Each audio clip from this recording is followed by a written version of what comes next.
Welcome to Our Girl Relationships. We talk about the problems people face in their day to day lives. Let's start with the video. So, about 3 weeks ago, my sister in law knocked on my door saying she needed a place to stay for a few days because her landlord is giving her a lot of trouble and she refuses to pay him rent unless he gets the repairs done that she applied for months ago. I asked her why she didn't just file a complaint against him, but she said it's a hassle to go through that whole thing and she'd rather avoid wasting any more time on that shitty place and its owner. I reminded her how the market is inflating day by day, and she probably wouldn't find a place in a couple of days, so her best option is to solve the matter, but she assured me she already has a place in mind and is waiting on signing the lease, which wouldn't take more than a couple of days. So, on that note, I let her stay with us. After all, it's not like she's a total stranger. She's family, and with her over at the house, I might get to relax a little. But a few days later, when I asked her what's the status of her new place, she just said the paperwork is coming along and would take only a few more days. The problem with her staying for more than a week at our place was our 2-year-old baby who is already too much for me to take care of. With my sister in law also living in the house, it's a chaos and honestly, far more work than I'd ever take on. She babysits for me sometimes, but compared to the mess she leaves after herself, it's not worth it. But I didn't have any other choice but to wait a few more days. I couldn't possibly ask her to leave the house when I agreed to let her stay with us. So a few more days went by, and I was getting restless and irritated. The extra work of making lunch and dinner while also cleaning after her was too much. I did tell her to keep her things in the guest room and to make sure she doesn't leave a mess, but there were small habits that were getting to me. She'd keep a condensing cup directly over wood or sofa, which usually leaves a stain that's hard to clean. She has a habit of leaving the washroom door open or not airing it out. These things annoyed me, and finally, on her 10th day of living with us, I asked her how much longer she will need to stay with us. This time, she didn't even pretend that she needed more time. She directly told me that she's rethinking her decision and is holding on signing the lease. I was shocked to hear that and asked her the reasons for doing that. And she told me that the last dozen or so days of living with us made her realize that she can just pay the rent here and stay in the guest room. It'll be easier for all of us because she could help me by babysitting the baby while I can make sure she's well fed. She said that it's not a bad opportunity, but I lost my mind at that. I already had my hands full with my freelance job as a developer and a baby that needs constant care. When I told her so, she started thinking about something and then told me I should get rid of the baby as that's a better option for both of us, and he's not even mine. I was appalled to hear that. Our son may be adopted, but there's no way I would ever think of him as an outsider. I was incredibly offended by her words, and we started arguing back and forth. Finally, I told her that she may be my husband's dear little sister, but there's no way I'm letting her stay in my house for another second. So I went to her room and packed her bags for her. I threw her stuff out along with her. But before she left, she told me I should rethink my actions and maybe think about getting a DNA test. She said maybe there are things I'd be grateful to her for. That didn't make any sense because obviously my son wouldn't match with us, seeing how he was adopted. But for the next few days, I was thinking about her words over and over. She is rude and narcissistic, but not stupid. So it didn't make any sense for her to say that unless there was something she knew. In the end, I decided to take a DNA test just for my mental peace. I didn't tell my husband because it honestly seemed so ridiculous that he'd just laugh at it. I collected hair samples from all of us and went myself to get the DNA test.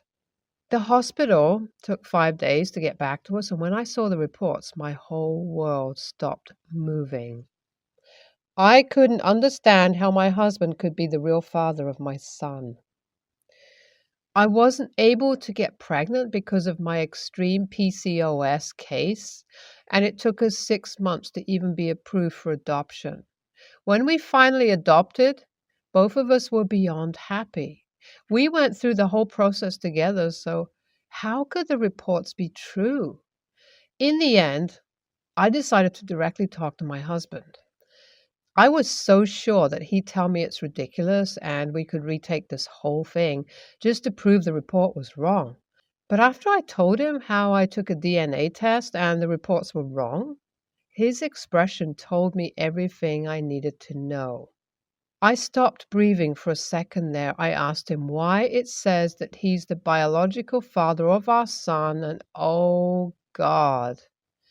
He told me that the woman I was so grateful to for letting us adopt her unborn son was actually his ex, and they hooked up when they met at their high school reunion party.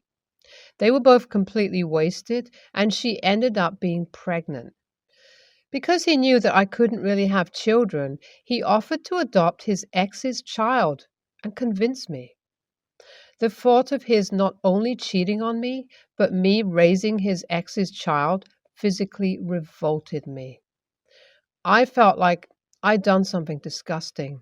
I couldn't even begin to process the fact that he cheated on me because I was overwhelmed with knowing my son, who I loved so much, isn't who I thought he was. So I packed my bags, and now I'm living with a friend of mine. She knows my situation and has offered me all the time I need to process it. And now that a few days have passed by, I can't even think of that little boy as my son. Every time I think about him, all that comes to my mind is how my husband cheated on me. And I don't want out of this whole situation. Does it make me an a-hole if I don't want either of them in my life anymore? Would walking away be a shitty move? I finally told my mom about this situation, and she counseled me to not blame the child, but the adults who put me through it all.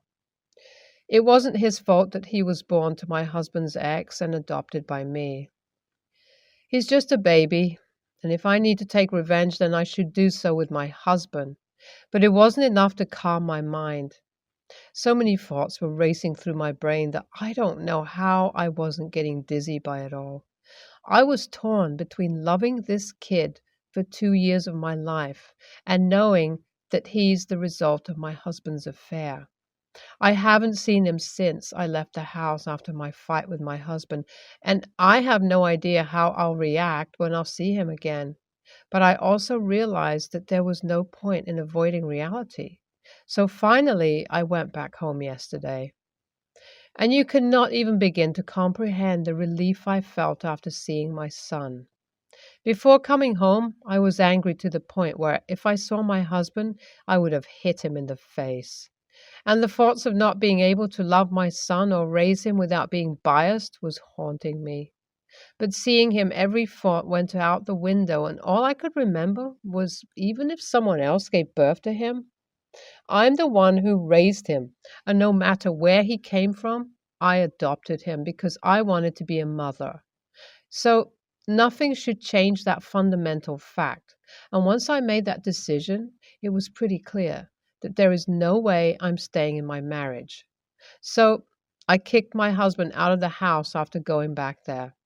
Now I just need to figure out how I can divorce my husband without losing custody. I've been talking to my lawyer, and he informed me that there's no law in America, let alone Texas, that would allow me to have sole custody of my son when I'm not the biological parent in the relationship. He also told me that my freelance work might help me make over $60,000 a year, but it's not a stable income source, and the court would never consider my background as strong enough to raise a child. So it was all around a losing case for me. He said that the best he could do is get me shared custody or visitation rights because I was one of the adopting parents, and have been in the child's life for over 2 years. And even that would depend on appealing to the ethical instead of the legal side of the system. So, yeah, life is not really going as planned. First, I was worried if I'd even be able to raise this child because I despised my husband for cheating on me. And now it feels like I'm being punished for the thoughts I had while I was processing the truth. At this point, my best option seems to be talking to my husband and convincing him to let me have the parental rights. But I doubt he'll listen to anything I have to say when I kicked him out so aggressively and blocked him from everywhere. My divorce was finalized yesterday, and the whole thing was as ugly as it could get. When I talked to my husband, he told me that if I want to have a divorce, then there's no way he's letting me have the kid, and true to his words, he pushed for sole custody. And even though my lawyer tried everything we had, the judge ruled against me. He said it clearly that as I'm not the biological parent of the kid, I have no parental rights over any decisions. Even the adoption rights were disregarded in the end, and I ended up with 70% of our assets because my husband lied to me, and it was compensation for those 2 years. I don't know whether to be happy or sad about getting the house and the money. Well, I'm definitely going to sell the house because every corner reminds me of past memories, and I'm better off without them. I'm a mess right now, and if it wasn't for my mom, I don't think I could get through the current time in my life. NTA, you're definitely not the a-hole. Your husband lied about cheating on you and kept you in the dark about the kid. Even if you chose to walk away, you wouldn't be the a-hole here. NTA, it's completely your choice now whether you choose to be that kid's mom or not. You have no responsibility towards him other than that you've been raising him for about 2 years now, and he might be emotionally attached to you. Do what's best for you and don't think about that cheating bastard or his ex. My ex hasn't seen the kids in years. He talks to them once and a while on the phone. We have been divorced for 10 years. He hasn't seen them other than at my daughter's plays in almost 4 years by his own choice. My oldest, Dee Dee, 16, is his obvious favorite. He talks to her all the time. He sends her gifts on her birthday and goes to her plays. He just favors her. Ask any of the three kids and they will tell you she is the favorite. Hell, she will tell you she is his favorite and hates her brother. Yet even she will say he sucks as a dad and has him listed as went for milk in her phone. He doesn't talk to my son, 15, if he can avoid it. He has never liked my son much and forgets his birthday and doesn't go to his activities that my son invites him to. My son has given up and just goes about his life. If he needs a man, he will go to grandpa or uncle or even my boyfriend. He will flat out say his dad sucks and that dad hates him. He won't call him or tell him anything anymore since he missed something important to him last year. I think that was the final straw. He makes offhand comments about how bad his dad is randomly. I think it's his way of coping. My youngest, 13, will talk to him sometimes, but calls him crusty musty. But I know it hurts her and she will cry that she wishes her dad loved her. He doesn't show up for her activities either. She gave up inviting him a couple of years ago. She does the same thing as my son and makes offhand comments about how much her dad sucks. She is SN, so her comments about her dad are more silly, like calling him crusty musty, a monkey butt, or smelly. I allow them to say what they want about him. I don't talk to him or about him at all. Well, my mom heard something my son said about his dad not loving him and how much he sucks. My son had attempted to call his dad and ask him about something, and his dad told him he was too tired to talk to him. So son was mad because he actually bothered to call and was still pushed off. My mom thinks I should put a stop to these comments. I say they are teens and know how their dad is. My ex tested me a few times to tell me that I need to tell the kids to respect him. I just ignored him. I don't think it's hurting anyone, and it's a way to get their feelings out.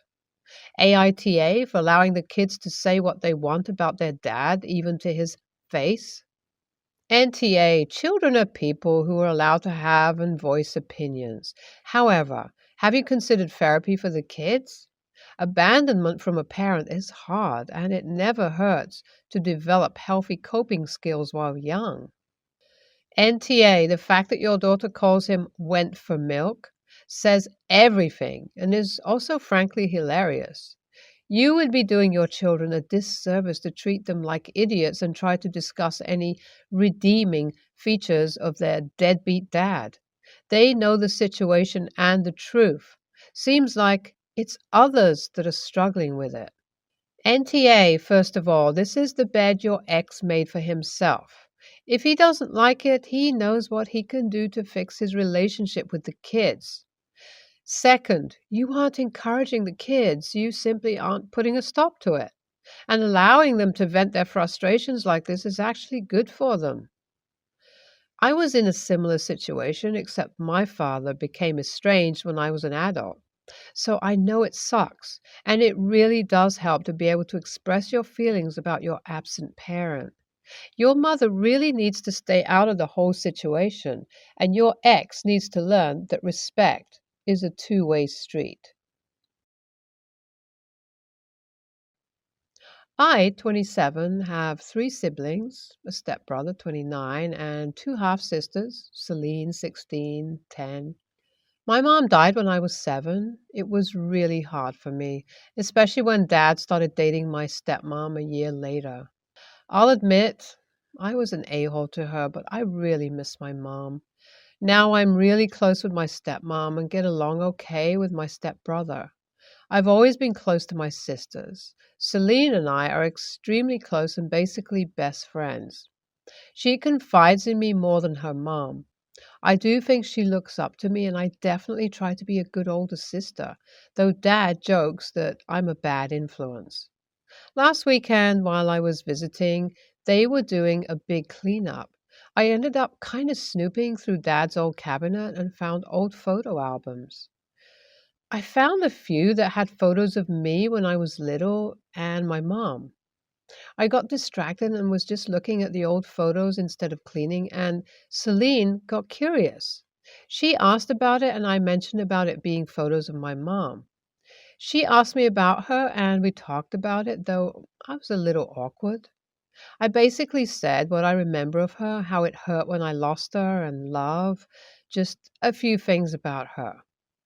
While I was happy to answer a few questions, I don't really like talking about mom, so I did try to wrap the conversation up.